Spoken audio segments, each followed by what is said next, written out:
Welcome back, everyone, to Silver Cosmo Movie Reviews. Hey. And slipping through the cosmos, it's your Captain Chris with a K. Straight from the Fortress of Solitude, it's the off-brand Superman, Marquez Christopher Eason. Hulking out with Big Don. And this is your host, Carlos. I don't have one yet, guys. We'll get there. Okay, We're we'll going to get there. think of one. We're going to think of one. You guys, welcome back to another episode of Silver Cosmo Movie Reviews. We're going to talk about Venom the Last Dance. Also, stay tuned. We've done Wichita Vice. We talked a little about Venom and Noel. We have another upcoming episode of Sports Fellas. And stay tuned. We're going to talk about the tickets giveaway from Silver Cosmo Movie Reviews 2, Kraven the Hunter. Stay tuned on the details. Before then, let's go ahead and take a quick pause and thank our following sponsors. Well, I don't know about you folks, but here at Sports Fellas, things can get, well, a nice right funk going on sometimes. And in that time of need, we turn to our friend Kimberly Sampson, our own personal Cincy independent consultant. She is our favorite star consultant, so for your scent needs, get a hold of Kimberly at heavenlyscentswithkim@gmail.com or visit her website, heavenlyscentswithkim.cincy.us. You can also call her at 316-282-7363. That's Kimberly Sampson at Cincy, our favorite independent consultant. All right. Yeah, we're going to talk about Venom the Last Dance. Yes, sir. He's the one that... Yeah. Technical difficulties here. Technical difficulties. Pointed the wrong... Okay, no. Starring Tom Hardy, Chiwetel Ejiofor, and Juno Temple. Reese Ifans, Stephen Graham, and Peggy Lou. Clark Bacco, Elena Ubach, and Andy Serkis. Directed by Kelly Marcel. Well, this supposedly wraps up the show of the last segment of Venom. So we do not know yet if Tom Hardy's going to still continue or not, but according to them, this is the last one. So let's stay tuned real quick and let's talk about the plot. All right, let's kick off with the plot a little bit here. Chris, before then, Spoiler alert! Yes, sir. if you haven't seen it and you don't want us to give away the movie, you have two options. Stay on the shuttle or plug your ears. La la la la la, I'm not listening. Or you're stuck either way. So we're going to talk about the show. So, okay, let's kick it off with Venom. Marquez. Chris. I'll start off with Chris here. Okay. Tell me about the movie. The movie starts off from when we last see Venom. He is south of the border trying to kind of stay away from his police and the things that have happened in the past two movies. And so we start there, and he is now trying to get back to New York. He doesn't want to be in south of the border, and more things keep happening. And he starts there. He starts going on. We also get introduced to Noel, which if you listen to our Wichita Vice, you'll learn a lot about him. Bad guy, very bad guy. This Noel guy, he's very bad. We don't like him. But essentially, Venom's a little bit on the run from him, especially now because of some of the events that happened in the second one when Eddie died.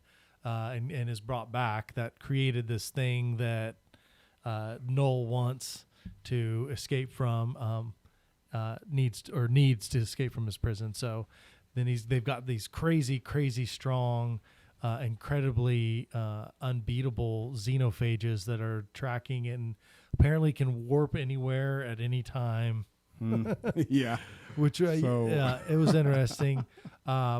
Personally, I thought this was a better one than the second one. I thought that it really set up, for a second version of Noel. Like, this set up to maybe have another movie where Noel could come and after, like, then be taken down type of deal. Okay. I don't think they're going to do that, but I don't know. I liked it better than the Carnage one. Yeah. Okay. I have to jump in here on this. Okay.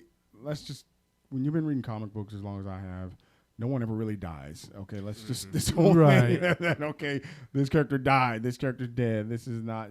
They're gonna come back because comics. That's just the way it is. Yep. I mean, so as far as like the movie, I haven't seen it yet, but I've watched a few previews and stuff like that, and here and there, and I kind of got the gist of what's going on as far as the plot's concerned, and I get where they're trying to go. But if they're gonna close it out, I just kind of I don't know. I like the first movie. I think they could have did a little more with Carnage. Personally. Yeah, Carnage was lacking. I think I rated that one pretty low. That's probably the lowest rating I've ever given on Silver Cosmos was to Carnage. And as far as Null, is there some reason why he never looked up? His face, they just everything. There was a surprise shot. They were waiting, and he eventually pulls his head up at some point. I mean, yes, it's like through the first half of the movie, he doesn't.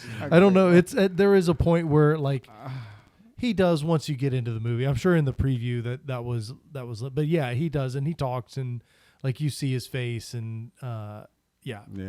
And is there some reason, guys? If you guys know, if you could tell me. Is there a reason why they didn't even bother to put the white spider on Venom, like through all 3 movies? That's a Sony thing. Oh, is it? They don't want to associate him with Spider-Man. Even though you can't, even though he's tied to Spider-Man. But Spider-Man's not in in that universe that this Venom exists. Because remember, he sees him in at the end of Multitudes of Madness. Because he gets mixed up in that a little bit. Which they take care of pretty early on in the movie. He pops over from one world back to his own world. He's like, I'm done with this multiverse crap. I think this is like the third thing I've seen him say that. Like they're trying really hard to get away from the Agatha all along. They mention it. Yeah, I've been watching that. But they try to get away. So I think it's another deal. Like he gets back and he's like, no, no more multiverse. But that's the only time that they bring this Spider-Man into this world is in the Multitude of Madness one. He's here. Yeah. Not sure if anyone heard that or not, but yeah. So there, I think that's why, like Don was saying, like it's a Sony thing. Like because they're letting Marvel and Disney use Spider-Man to an extent, they don't want there to be any association, which I think is why you're not going to get him involved in the Sinister Six, probably.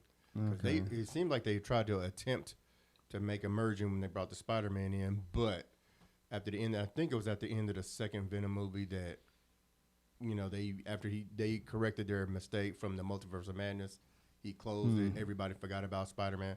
That's how he ends up back in his own universe. Because they should have allowed, because Marvel and Sony got their contract disputes, and it's a whole money thing. Yes, they do. So that's why. It is a thing, but it is confusing. Like I was talking about in Vice, there's a lot of continuity issues with Marvel, and I think this just adds to that. Yeah. It's just, it adds to the confusion, and it makes it to where mainstreamers, it's hard to follow. Yeah, what is that? What do you mean you doing that? Who's and I mean, you'll be able to follow it if you watch our show, because we razor cut the information and we put it back together for you. But, boom, drop the mic. But it just seems like to me it's like I felt like Don said, it's just the money thing. It's like they don't really care about the fans, the character, and I will say I thought that this version or this one went back to, it felt more like the first one. I felt like they did give some fan service essentially throughout this movie, more so I would say than the second one did, especially there at the end, because there's a lot of flashbacks. Like I think this was Tom Hardy's last one. I think he's done. I'm not saying that they don't want to continue Venom's story, but I think Tom Hardy's done. I'm not opposed. I got to interject here real quick, Chris. No, I have to interject what you're saying, because that's how the vibe I took from this movie. When you compare the first, second, and third, yes, of course, the second one, especially Carnage, you got to show a little bit more love to Carnage. Carnage is a super villain. I just thought they totally shortchanged that movie. Exactly, and I agree with you 100%. The first one to me is like a classic. I have to use this reference, but it's like the first Superman, the Christopher Reeve, the first Batman, the first RoboCop, not the first Terminator, I'd say second, but you get where I'm getting at. It's that first Venom was a great platform to get it kicked off. And don't get me wrong, all respect to Woody Harrelson, he played Carnage well. I just didn't like the way how it was set up. Yeah, the plot. So on this one, I feel in reference to what was said and on one of the shows that do movie reviews, it felt like it was let's make this kid friendly so people can come except certain parts where they were chopping the heads off. But Say it wasn't kid it friendly. wasn't- I wouldn't say well, as much but as Deadpool compared- and Wolverine. But no. Compared to Deadpool and Wolverine, compared. Sure, compared, Yes. but I didn't see yeah. any kids at the showing I was at, which made me feel better because it's not kid friendly show, but But it wasn't rated R. no, You know what I'm saying? It wasn't Yeah, rated okay, R. I kind of. it's not. No, it's PG-13. Oh, they only drop one F-bomb in it. That's why. Okay. It's there's a lot of I'm a not lot saying of doo it's- talk. I'm not saying okay, kids, let's go turn on Disney and let's watch Venom. No, it probably it's won't on even the be on upper. Disney It's on the Plus. upper edge of, and I will say like the chopping heads off. It's not graphic. Yeah. Like it's really fast and you just see the bodies drop on the floor type of deal. Kind of like when Anakin chopped off Count Dooku's head. Yeah. There was no slashers. no, It was no. clean cut. Clean. Yeah, and the saber Zip. cauterizes the wound, so there's no blood. So. Oh, you're a bust. But no, to your point, Carlos. I mean, you can get away a little more with a PG-13 rating than you could, like say 10, 20 years ago. Oh yeah. You can do a well, and they little know more with exactly that they have PG-13. like okay, you can do one word one time. Yeah. Like you can hit that F one time, but that's it. And as far as guns and stuff like that, yeah, you're right. You could do one F bomb. But back to the movie itself, when you look at the dynamics of the movie, yes, don't get me wrong, the whole symbiotes, that was great. That's great. The horse, that was kind of cool when he got on the horse. That was fun as well. But I felt That's what it was really. I really liked all the extra symbiote that they brought. This was the first one that I felt like talk about origins. Like Yeah. I now know because of that movie where the origins of symbiotes came from. Like this was even a more origin story than the first Venom. I thought like you're getting the origins of actual Venom, not Eddie Brock. Yeah. The symbiote itself. I really enjoy it. Like I felt like this one could have launched into like if this had been 2. Yeah. Everyone would be like, I can't wait for 3. Because they Yeah. could have easily turned this into a sequel ready to happen. Like, oh no, like you got away, but Noel still got out somehow, and he's coming for you. Because look, it does remind you of separation anxiety in a way because the multiple symbiotes. Yeah, Right, that because was they cool. do bring in like 7 or 10 different symbiotes. They well, and also it was really fun because they really put Venom on a lot of different animals, which was really cool. A lot of like it was really cool that way. I thought Yeah. like fish, it was just the fish couldn't do it for me. Poor Eric. Imagine he's out fishing, fly fishing out there. Yeah. A lot of love, Eric. But yeah, I thought that it was like a really well done as far as like that's where I'd say like a lot of fan service there. Like they didn't try to make up a different reason that Venom was created or place that he was created from. Like, no, we're gonna leave it where it's comic book accurate that it was created by Noel and that was pretty cool. and he was imprisoned and that's why I feel like there's a lot more story there to be had. Hopefully they'll get to do it one day. I think this run's done, but I don't know. I guess we already said spoiler alert. This was the thing they never did. So they're at the beginning of the movie. Remember that coin had the little piece of Venom? They catch it.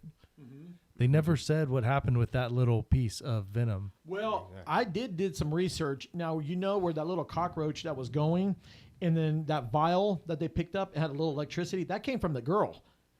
Well, The the girl doctor. had Yes. the electricity, Well, but that one was the broken. black that was a pink one, not the black symbiote that was Venom. Strickland, remember he got it at the beginning of the movie, and that's the last time we saw it. He's shedding viral shedding. Don't anyone touch this? You'll get And so where you were saying like no, they never die. Like Eddie Brock lives at the end of that, but there is a Venom. Spoiler alert again. Dies at the end of this one. Dies quote unquote. Okay. But again, there's the little drop of symbiote that was taken that we never saw again. That could easily be like, oh no, we've been keeping it in a research lab and it got out and got on Flash Thompson or and to go ahead. No, to point out a similarity to another Marvel character, like the character Groot. That little tree guy. Yeah. Well, he was the big tree guy. If you remember, he died at the end of Guardians 2.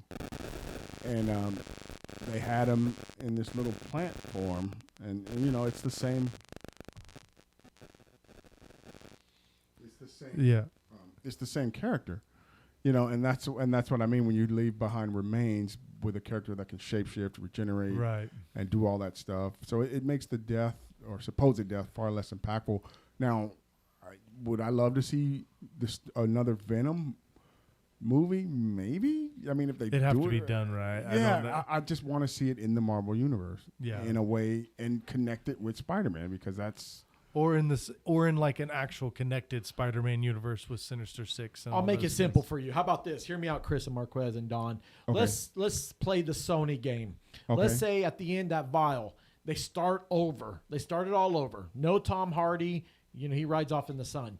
That vial, if you took the comic books, which we know since Marvel still holds on, they can't play off with that. So they could do is say, hey, that vial they kept somehow.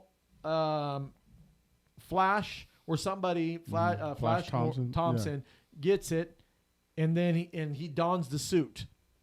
Or on the flip side, if we played the Marvel game, Tom Holland goes in, he finds the vial, and next thing you know, Marvel pays to Sony, and they say, okay, we'll let you do it. He uses that suit, and then guess what? That could start a kickoff on another string to lead to Null. You get what I'm saying? I think they've got a different. I think they're going a different way with the Tom Of course. Hardy. I think they've already got that kind of mapped out a little bit with the separation between MJ and his buddy. I can't think of his name right now off the top of my head. Not Osborn, right? No, the kid, the Tom Holland's buddy, Peter Parker's buddy guy. Oh, that guy. He shows it in the he's now shaved head in the new continuity at the end of I know who you're talking about. No Way Home. Well, his roommate. Yeah, his roommate. So now the question I'm going to ask is this: as we're getting, so the movie in itself, if you had to rank it 1 to 3 in order, 1 to 3. Yep, starting with 1 to 3. Let's do 3, 2, 1. No, do 3, 2, 1. I got you. You're saying worst to best. Yes. Worst to best.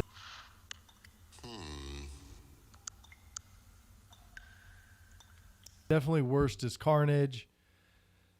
This one was pretty dang good, but because they did Maroon 5 Memories was their last song. Back all the memories of everything we've been through. Toast to the ones here today. I'm gonna make it second and not first, and go with the first Tom Hardy is the best, followed by this one, and then Carnage is way behind. What about you, Don? I'll go by first movie, third movie, and then second movie. Okay, that makes sense. Yeah. And I'm going to go that route. The reason Same why, with too, you. I Yeah, didn't. Okay, I know you guys are going to probably make fun of me for saying this, but the ABBA Dancing Queen. It was. If they would have done it just for a little bit, I would have been okay. Give up.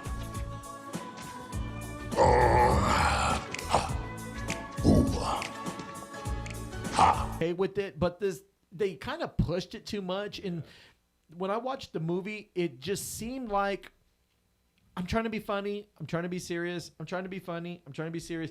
It was lighthearted. Yeah. If they would have went back to the essence on the first one where it was funny and they were still doing what he was doing, that would have made more sense to me. Yeah. Anything except Spider-Man 3. I told you guys we're not talking about that movie because that Venom was terrible. I don't want to ever see that again. That's not going to happen. That movie was not good. Yeah. So, anyways, with Tom Hardy, he did his part. We thank you for that, Tom.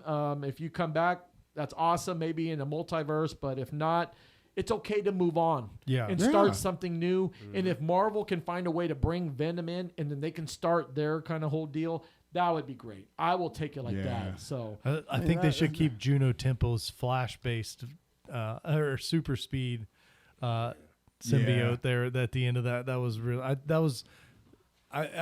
thought it, like, I mean, as soon as she grabbed it, it was obvious that was going to happen, but I thought it was waited too long, but that was fun. And I thought way too many symbiotes died at the end of that, man. Like those things were just, those xenophages were just death eating them. Like they made the villains from Starship Troopers look like a joke. Literally. Well, all right, you guys, that wraps that up. Let's go ahead and take a quick pause and thank our following sponsors. Hey guys, why don't you check out She Barber Cuts Barbershop and give Markeisha Brown, the licensed professional barber there, a call at 316-218-3566 for all your haircut needs. She's got cuts for kids, adults, and for those looking for the good one, the deluxe, with beard trims, wash, and hot towels. So don't forget to give Markeisha a call at She Barber Cuts and see her at 2319 North Ridge, Barber Suite 6A, here in Wichita, Kansas. Here it is, you guys. The Silver Cosmo Movie Lining Movie Ratings brought to you by State Farm. Call our friend Ernie Rellis for your auto, life, and home needs. All right, kick it off with you, Chris. How many Venom symbiotes ratings do you give out of 4? Out of 4, I think I gave the first one like maybe 1.5. I mean, not the first one. Carnage, I think I gave 1.5. I think I'm going to double that. I'm going to go 3. I'm going to go 3 symbiotes, 3 full symbiotes there. Okay, this is an opinion of some opinions, so just bear with me, guys. So we'll put an asterisk on that. Yeah, put an asterisk. I apologize for not seeing the movie, guys. I feel like I let you down, but you did. Okay, but I'm going to go with 3, 2.5. If you can cut them in half, just yeah. Okay, I'd say give it about 3 1/4 symbiotes. Okay. I'm going to go ahead and give it just a 3, just for the enlightenment of the music, the nostalgia of them bringing back, especially when he was talking about Venom's girlfriend, what they went through. It was heartwarming at the end. I did appreciate that. And I'm a Tom Hardy fan. And so he did the movie justice. And so, like I said, we don't know if this was the last one or not. But for now, I'm just going to say thank you again on that. So I'm going to give you a 3 on that. okay. Let's go ahead and take a quick pause and take our following sponsors. With spring here and all the storms on their way, you need to make sure you have the proper home, auto, and all your properties insured. We here at Razor Cut Information just can't get enough of our favorite insurance man, Ernie Ruelas. Please visit Ernie and his State Farm agency at 11330 East Central Avenue, Suite 400, Wichita, Kansas, 316-682-2300. Thank you so much, Ernie. As we mentioned before, Kraven the Hunter is going to be coming out in December. So for that, on the next show, we will do the 2-ticket giveaway for our locals here at AMC or Boulevard Theaters or Regal if you are not local. And also a gift certificate to Five Guys if you are local. If you are not, we'll just give you $25. Don't go to McDonald's, as we mentioned before. It's not a bad deal. So any wrap-ups before we go? Chris, any shout-outs? Yeah, just thank everyone out there listening and the crew. Thank you guys for all your work. Same here. Thank you, crew. Love you guys. Also, thanks to all the listeners and everybody that put it together and being here with the fellas, just talking movies. As always, thank you to my friends here. Thank you for the people behind the scenes. Eric, Dale, and Powell, thank you guys for all what you guys do for us for the show. We couldn't do it without you guys, so it's always appreciative, and I thank you guys for that. Also, congratulations to my nephew, Fonzie. Congrats on your graduation. Hope you enjoyed the movie, because Venom is one of his favorite characters, so I know he enjoyed it. Shout out to the content creators, our paisanos here, Emergency Awesomeness, The Critical Thinker, and Jeremy Jans. You guys, I draw inspiration from you guys as well. You guys give out good movie reviews, and so I thank you guys. But Silver Cosmo Movie Reviews, we're our own, and we're unique. So one day, hopefully I can join the ranks with you guys, and we'll go from there. And shout out to all our movie theaters and also the staff. And trust me, I thank you guys for taking our order, getting our popcorn, cleaning the theaters. You guys do not go unnoticed, and I appreciate you guys. And also, shout out to my dear family. I love you guys, and looking forward to seeing one of my new family members, Yaretsi, coming in soon. So looking forward to that as well. I love you guys, and stay tuned to the next show. We're out.